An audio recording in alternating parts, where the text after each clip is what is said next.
السلام عليكم اصدقاء، نتمنى نلقاكم في احسن الاحوال. اليوم جيناكم فيديو جديد اللي غادي نتعرفوا عليه على شنو كتعنينا 25000 ساعه. كما كتشوفوا في هذه البوله فيها 25000 ساعه.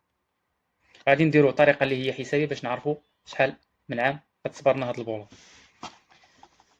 كما كتعرفوا النهار عندنا فيه 24 ساعه والبوله عندنا 25000 ساعه. غادي نشدوا 25000 ساعه نقسموها على 24 ساعه كتساوي لنا 1041 ساعه. العام شحال عندنا فيه من يوم؟ 365 يوم. نشدو 1041 يوم كنقسموها على 365 كيساوي لنا 2.85. يعني تقريبا عامين و10 شهور ديال الخدمة متواصلة. علاش مثلا كيديروا 25000 ساعة؟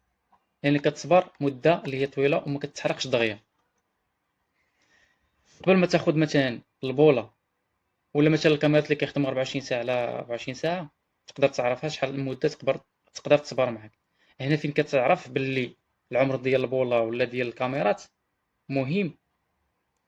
مهم بزاف تستثمر فيه ولا تخدم به.